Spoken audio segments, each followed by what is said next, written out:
और सुदामा जी के तरफ लेकर के चले। सुदामा जी की कथा के विषय में परीक्षित ने सबसे पहले प्रश्न किया है।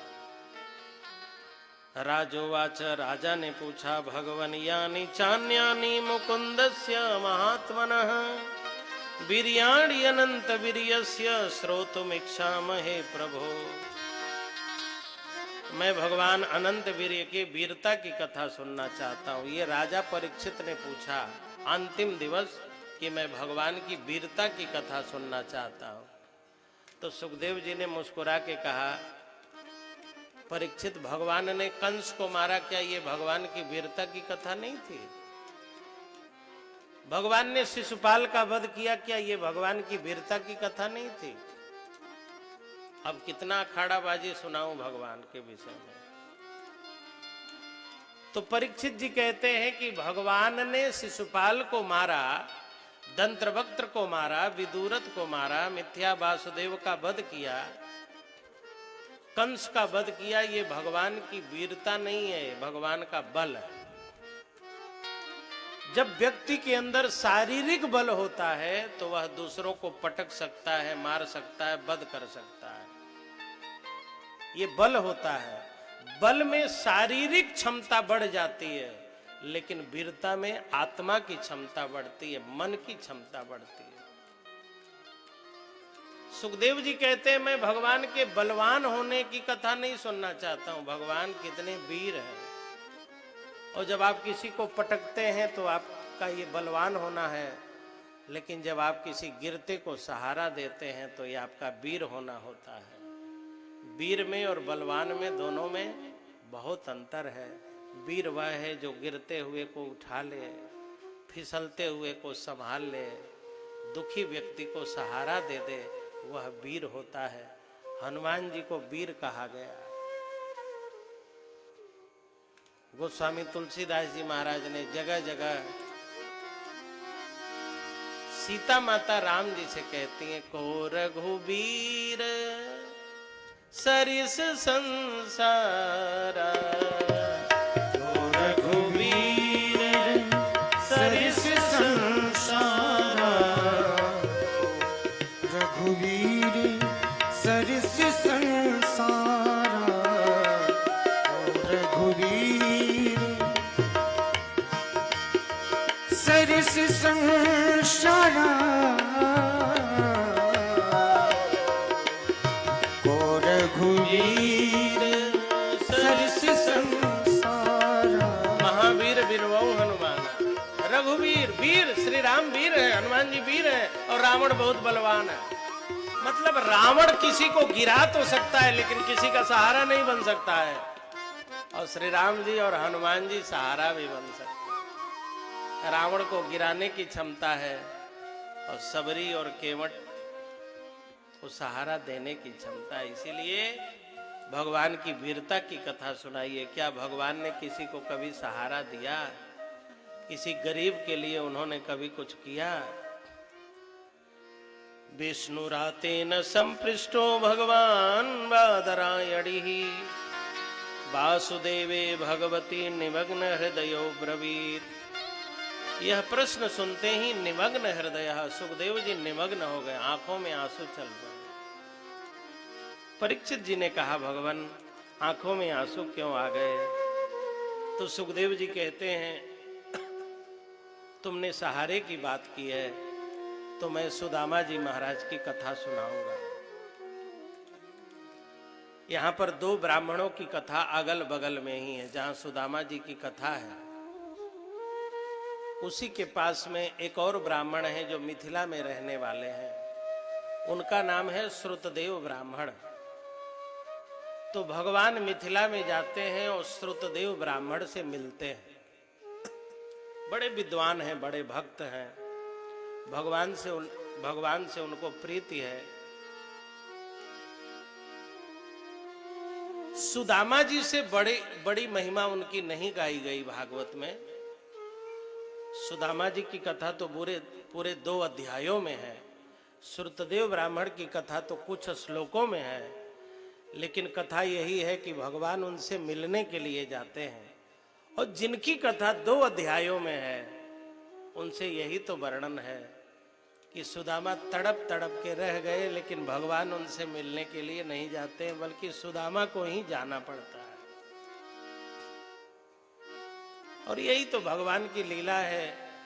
जनक जी को चरण धोने के लिए कन्यादान करना पड़ा, और केवट को चरण धोने के लिए क्या करना पड़ा? कुछ नहीं, केवल नौका पे बिठाने मात्र के शर्त के साथ चरण धो लिए। तो जो काम इतने बड़े यज्ञ को करके महाराज जनक कर सके, धनुष यज्ञ किया, तब चरण धोने का अवसर मिला। इतने राजा आए, कितना तांडव हुआ, कितना विवाद हुआ, तब चरण धोने का अवसर मिला। और केवट को तो कितनी सहजता से प्राप्त हो गया।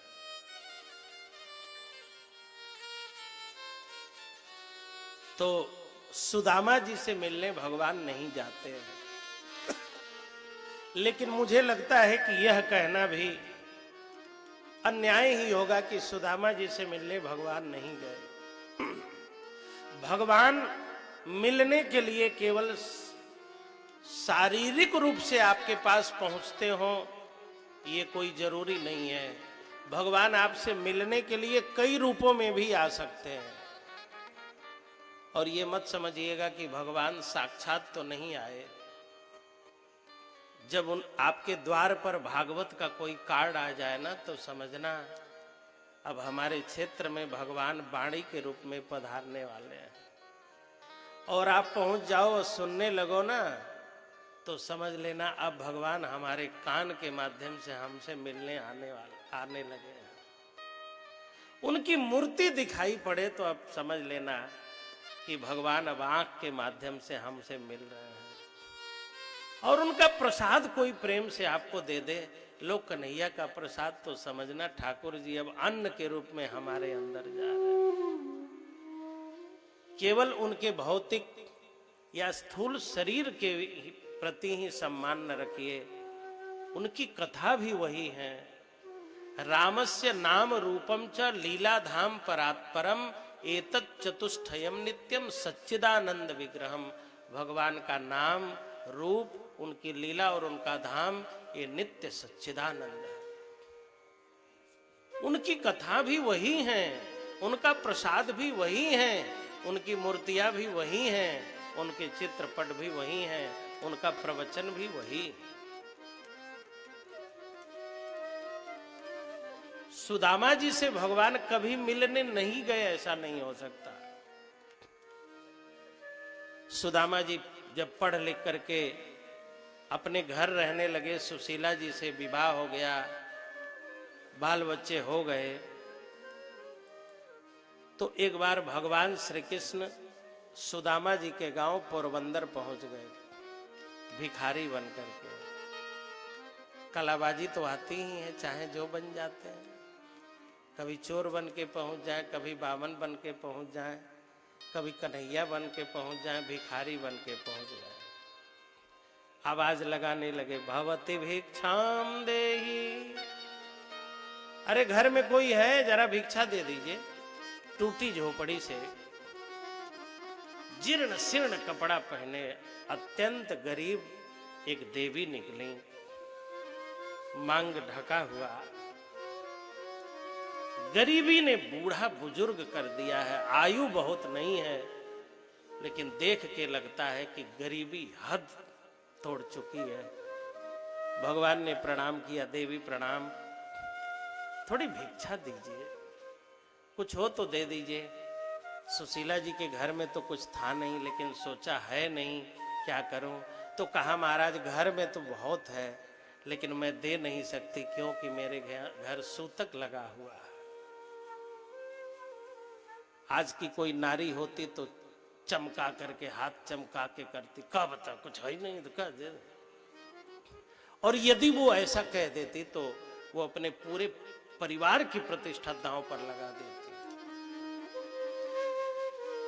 धन्य है सुशीला। सुशीला जैसी नारियों से ही सुदामा जैसे लोगों का इज्जत बचती है महाराज। सुशीला न होती तो सुदामा कब के अपनी प्रतिष्ठा धूमिल कर चुके होते। महाराज सूतक लगा है, मैं कैसे भिक्षा दे। भगवान ने कहा ठीक है देवी, सूतक उतरेगा तो आऊंगा। हाँ हाँ आइएगा। 1 महीने बाद फिर पहुंचे प्रभु। देवी याद है हम आए थे, हमने भिक्षा मांगी थी, आपने कहा था बाद में आना, सूतक लगा है, हमें इच्छा है कि हम आपके घर भोजन करें। सुशीला जी बोली महाराज सूतक अभी भी उतरा नहीं है। अच्छा ठीक है, अब कब आऊं? 1 महीने बाद आना।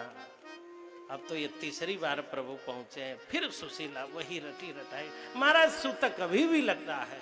तो भगवान ने कहा ये किस चीज का सूतक है जो 3 महीने से उतर नहीं रहा है?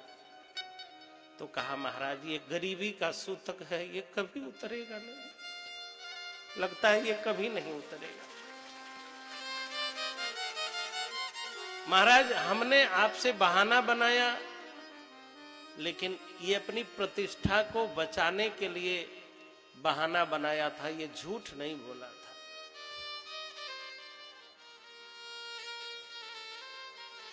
हमारे घर में कुछ परेशानी है, गरीबी ने डेरा डाल दिया हमारे भाग्य और प्रारब्ध के कारण, इसलिए मैं सोच रही थी शायद आप आना बंद करो, लेकिन आप तो हो पीछे पड़ गए हो। भगवान श्री कृष्ण ने कहा देवी लेकिन मैंने तो सुना था तुम्हारे पतिदेव के मित्र द्वारकाधीश श्री कृष्ण है, तो क्या तुमने अपने पति को ये नहीं कहा कि जरा जाओ अपने सखा से मिलो? देवी जानती हो मैत्री संबंध का नाम नहीं है, मैत्री भाव दशा का नाम है। पिता पुत्र का संबंध है, पति पत्नी का संबंध है, गुरु शिष्य का संबंध है, लेकिन मैत्री संबंध नहीं है, ये भाव दशा का नाम है। जब जीवन में कोई बहुत भावुक होता है और अपने चित्त पर किसी को बैठाता है तब मैत्री का प्राकट्य होता है।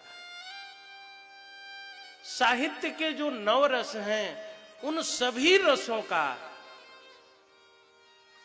मैत्री में, सख्य रस में समावेश होता है। वात्सल्य का बहुत महत्व है, माँ और पुत्र के संबंध का बहुत महत्व है, लेकिन कुछ ऐसी बातें हैं कि माँ अपने पुत्र को नहीं बता सकती, कदापि नहीं बता सकती। पुत्र भी अपनी माँ से नहीं बता सकता, कुछ ऐसी बात देता है। लेकिन वात्सल्य में सारी बातें न माँ पुत्र से बताती है, न पुत्र माँ से बताता है, किंतु सख्य भाव में मित्र सब कुछ अपने मित्र को कह सकता।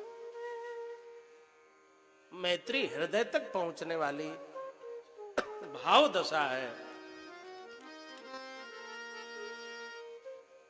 भगवान श्री कृष्ण भिक्षुक रूप में सुदामा जी की धर्म पत्नी से कहते हैं देवी, जब भगवान श्री कृष्ण के सखा हैं सुदामा जी और सुदामा जी इतनी परेशानी में हैं, तो तुम अपने पति से क्यों नहीं कहती कि वो कभी द्वारकाधीश से मिलने के लिए चले जाए? जानती हो उनका स्वभाव, उनका स्वभाव ऐसा है कि दुनिया सिर्फ अपना देती है लेकिन अपने को नहीं देती है। आप मिठाई देते हैं, दक्षिणा देते हैं, कपड़ा देते हैं, अपने आप को तो नहीं देते ना। लेकिन वो ऐसे हैं कि अपना भी देते हैं और अपने आप को भी देते हैं। मनु जी महाराज को दे दिया कि नहीं दे दिया? मनु जी ने कहा चाहो तुम्हें समान सुत, चाहता तो आपको हूं, लेकिन आप नहीं मिल सकते तो अपने जैसे बेटा ही दे दीजिए। तो भगवान ने कहा नहीं नहीं, जब तुमने हमको चाहा है तो हम ही आपके घर बेटा बन करके आएंगे। तो जगत सामान दे देगा, संसाधन दे देगा, लेकिन अपने आप को नहीं देगा। वो दक्षिणा चढ़ा देगा, फल चढ़ा देगा, मिठाई कपड़ा दे देगा, लेकिन पूरा का पूरा 3 घंटा नहीं दे सकता। जिसकी जरूरत नहीं है वो पूरा करेगा, लेकिन जिसकी जरूरत है वो अधूरा करेगा। फल की जरूरत नहीं है, दक्षिणा की जरूरत उतनी नहीं है। अरे आयोजक परिवार तो सब व्यवस्था करता ही है, लेकिन 3 घंटा नहीं बैठ सकते, फल लेके जरूर आएंगे। हाँ, प्रसाद के लिए फल जरूरी है, लेकिन कब? जब आप पूरी कथा सुने हो तब। जब आप हमारी सुने ही नहीं और दक्षिणा पूरी दोगे तो ये बताओ हम आपका पैसा पचा पाएंगे? बोलो ना। सुन लो और दे दो तब तो ठीक हो गया, और सुने नहीं, 10-5 मिनट सुने, आए तो उसमें भी बरबर बतियाते ही रहे। हमारे लिए भी तो धर्म संकट है, हमारे लिए भी कठिनाई है।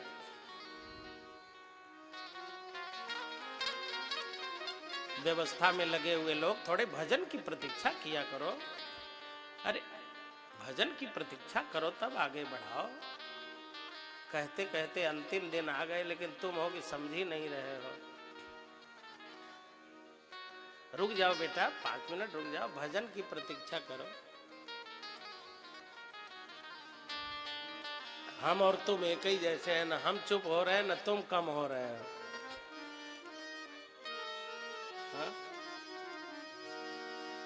जो भी बतियाना हो, आना जाना, जरा भजन की प्रतीक्षा करिए, गाएं भजन तो फिर व्यवस्था बनाइएगा।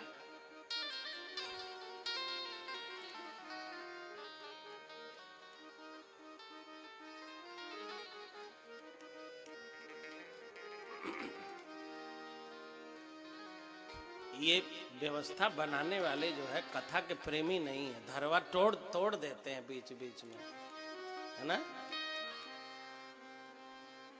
अब ये लोग समझते हैं कि टेप रिकॉर्डर लगा है, बटन दबा है, अब बाबा बरबरा रहे हैं, रिकॉर्डिंग चल रही है। तो भगवान ने भिक्षुक के रूप में आकर के प्रेरणा दी। विचार के रूप में भगवान आपके अंदर बैठ के प्रेरणा देते हैं कि नहीं? किसी ने तो कहा होगा चलो कथा सुनने चले, कहा होगा कि नहीं कि बताओ बिना कहे आ गए आप लोग? कोई आपको भी कहता है, अच्छे के लिए भी कहता है, बुरे के लिए भी कहता है। गीता में अर्जुन ने पूछा प्रभु से कि हे प्रभु अथ केन प्रयुक्तोयम पापम चरति पुरुषः, कौन है जो हमारे अंदर बैठ करके पाप और पुण्य कराता है? किसी से पुण्य कराता है, किसी से पाप कराता है, कोई तो बैठा है ना, कोई करा रहा है। तो सुशीला जी से ये बात कहने वाले भगवान हैं। तो भगवान सुदामा जी के घर कभी नहीं गए, ऐसा नहीं है, गए वेश बना के गए थे। शाम को सुदामा जी जब बाहर से आए तो सुशीला जी आज मूड बनाए के दरवाजे पर खड़ी थी। अच्छा, औरतों को कुछ काम लेना होता है ना, हाँ, तो मूड बहुत जल्दी बना लेती है। अच्छा एक बात हो, खुश हो और कहीं जाना हो तो 4 दिन में अटैची पैक नहीं हो पाएगी, और नाराज हो तो कहो 5 ही मिनट में अटैची तैयार हो जाए। 5 मिनट में कुल सड़िया वही में। अब खुश रहे तो 4-5 दिन में भी तैयारी नहीं हो पाएगी, कुछ न कुछ छूट ही जाए। कहूँ सैंडल छूट गया तो कहूँ कपड़ा छूट गया। अब पति को डांट, इतना हड़बड़ हड़बड़ मचाए रहते हैं, ये हमारा छूट गया। अब कितना टाइम चाहिए? शाम को सुदामा जी आए तो सुशीला जी मुस्कुरा के बोली, गरम लाऊं कि ठंडा? ऐसे औरतें कहती हैं ना जब कुछ लेना होना होता है ना। करवा चौथ याद करिए, 5-7 दिन तो इतनी बढ़िया चाय बनाती हैं, आहा, जब तक 10-20-50 हजार ले न ले। सुशीला जी ने कहा गरम लाऊं कि ठंडा? सुदामा जी ने कहा घर में भूजी तो भांग नहीं है, गरम ठंडा की बात करे, बात क्या है पहले ये बताओ। सुशीला जी बोली, 3 महीने से एक विप्र देवता आ रहे थे, मैं हर बार सूतक सूतक कह के उन्हें भेज देती थी। और जानते हो एकदम सांवले थे, बड़ी बड़ी आंखें थी, मीठी मीठी बात बोल रहे थे। सुदामा जी ने पूछा नाम नहीं पूछा तुमने? हाँ हाँ पूछा, कह रहे थे हमारा नाम किशन चंद भिखारी है। सुदामा को कृष्ण नाम सुनते ही अपने कन्हैया की याद आ गई। देवी हमारा सखा भी कृष्ण ही है, कहीं वही तो नहीं आया? सुशीला जी बोली ये तो नहीं पता, लेकिन वो कह रहे थे सुदामा से कह देना द्वारकाधीश उनके कृष्ण हैं, सारे जगत में घूमते हो, जरा उनके दरबार में भी तो एक बार जाओ। और जब सुशीला जी ने याद दिलाया तब सुदामा जी ने कहा देवी अब तो मैं जरूर जाऊंगा, लेकिन देवी कुछ ऐसे जगह हैं जहां खाली हाथ नहीं जाना चाहिए। रिक्त पाणिर न गच्छेत दैवज्ञम भेषजम गुरु, गुरु के दरबार में दैवज्ञ से, ज्योतिषी से, वैद्य से फ्री में दवा करने को तैयार हो तो भी फ्री में नहीं कराना चाहिए। रिक्त पानी नहीं जाना चाहिए, खाली हाथ नहीं जाना चाहिए। सुशीला जी ने कहा है नहीं, लेकिन मांग के लाती हूं। और सुशीला जी मांगने के लिए गई तो लोगों ने दिया, और सुशीला जी ने इस वादा के साथ आज मांगा है कि ये भिक्षा नहीं है, ये उधार है, यदि प्राप्त हुआ तो सब वापस होगा। और वापस भी हुआ है साहब। पूरी सुदामा जी के पूरे पोरबंदर को सुदामा जी की धर्म पत्नी के वादा के कारण प्रभु ने द्वारका से भी श्रेष्ठ बना दिया। सुदामा जी लोटा सोटा लंगोटा लिए, पोटली लिए और भगवान श्री कृष्ण से मिलने के लिए चल पड़े। भगवान ने सोचा चलो परीक्षा ले लें। कई दिनों तक चलने के बाद बीच रास्ते में प्रभु ने माया के द्वारा एक वन का निर्माण किया, नदी का निर्माण किया। और सुदामा जी जब वन के तरफ जाने लगे और अंदर होने लगे, रात के 9-10 बज गए, तब तक उन्होंने देखा एक नदी दिखाई पड़ी। थी नहीं, पर प्रभु ने माया के द्वारा निर्मित की। ये भक्त की एक परीक्षा थी, उत्कट लालसा की परीक्षा, भक्ति की परीक्षा, भाव की परीक्षा, लगाव की परीक्षा, समर्पण की परीक्षा, त्वरा की परीक्षा, पहुंचने की जो अदम्य लालसा है, उस लालसा में कितनी लगन है, इस लगन की परीक्षा।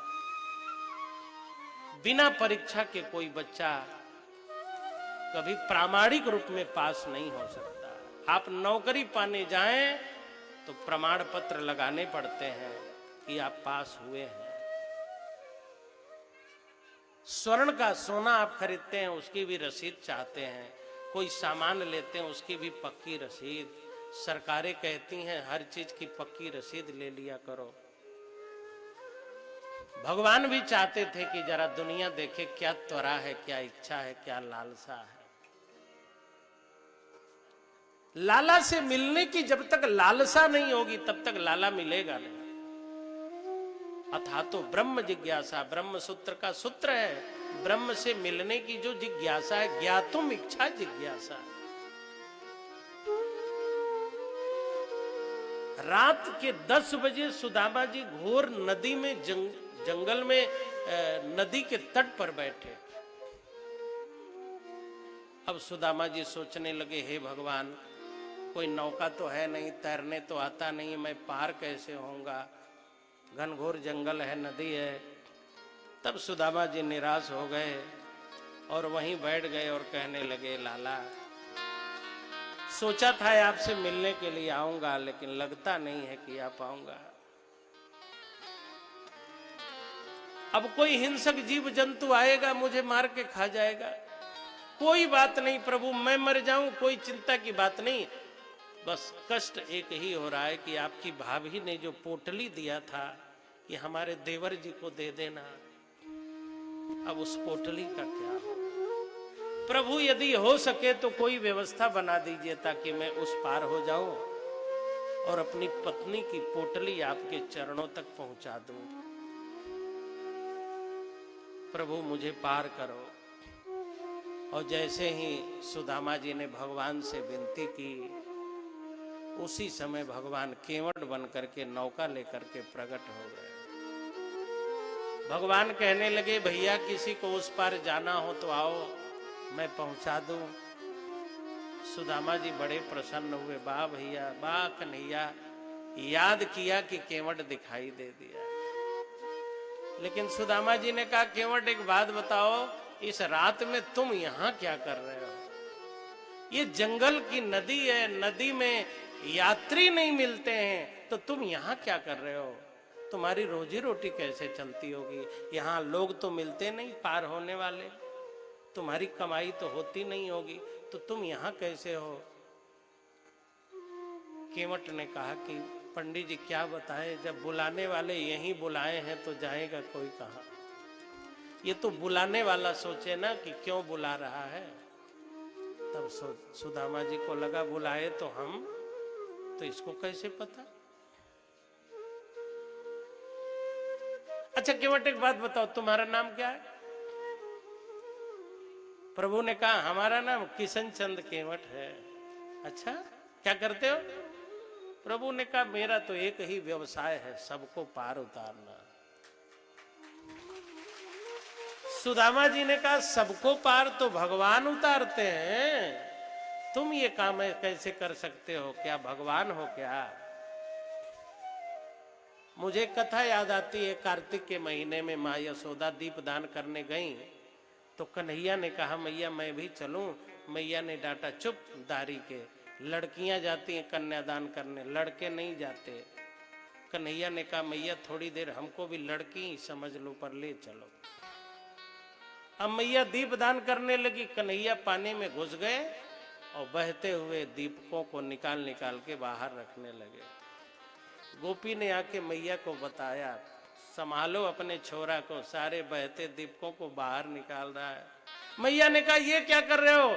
कन्हैया बोले माता जी यही तो मेरी जुगों जुगों की आदत है, बहतों को देख नहीं पाता हूँ, किनारे लगाने की इच्छा हो जाती है। मैया बोली चुप, बहुत बह रहे हैं, कितनों को किनारे लगाओगे? तो कन्हैया ने कहा बहुत बह रहे हैं माता जी, सबका ठेका नहीं है, लेकिन जो बहते बहते मेरे तरफ आ जाएंगे उनको तो किनारे लगा ही देना है।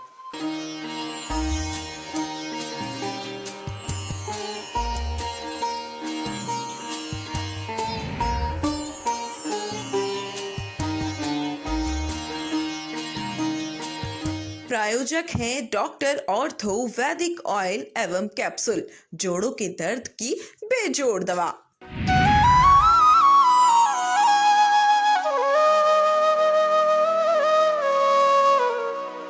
रूप Mantra ayurvedic face cream and face wash. इसकी आयुर्वेदिक देखभाल आपको दे pimples, wrinkles, blackheads, dull skin और डेड स्किन जैसी हर प्रॉब्लम से रिलीफ। माँ काली सहस्त्र चंडी प्राण प्रतिष्ठा महायज्ञ और श्रीमद् भागवत कथा का भव्य आयोजन। वृंदावन की सुप्रसिद्ध कथावाचिका देवी रक्षा सरस्वती जी के श्रीमुख से कुल महादेवी माँ आशावरी देवी की पवित्र भूमि दावत, रोहतास बिहार की पावन धरा पर 12 मई से 21 मई 2021 साय 5 बजे से 8 बजे तक आयोजित किया जा रहा है। कार्यक्रम का सीधा प्रसारण देखिए सिर्फ सुभारती टीवी पर। हर कोई चाहता है कि उसकी स्किन हो सुंदर, कोमल और ब्राइट, तो फिर कोई भी साधारण सी कॉस्मेटिक क्रीम क्यों? अपनाइए 12 खास आयुर्वेदिक जड़ी बूटियों से बनी रूप मंत्र आयुर्वेदिक फेस क्रीम। ये कोई कॉस्मेटिक नहीं, आयुर्वेदिक औषधि है। Skipper Pipes now brings you premium quality chrome plated bath fittings and accessories. Skipper also provides PTMT bath fitting that includes flow PTMT fitting, Bravo cistern and seat covers, fixed for life.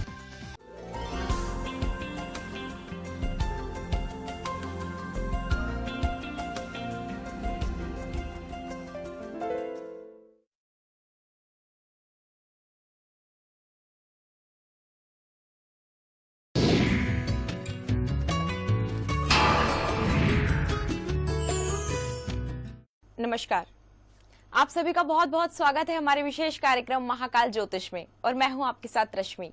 दर्शकों, जैसे कि आप सभी जानते हैं, ये जो जिंदगी है, इस जिंदगी के अंदर हमें तमाम प्रकार की परेशानियों का सामना करना पड़ता है।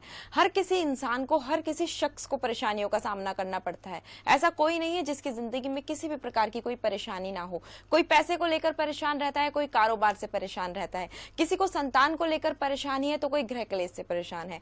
ऐसी ही तमाम प्रकार की परेशानियों से परेशान होकर लोग यहाँ वहां भटकते हैं, और उनको यहाँ वहां जब इलाज नहीं मिल पाता है इनका, तो वो निराशा के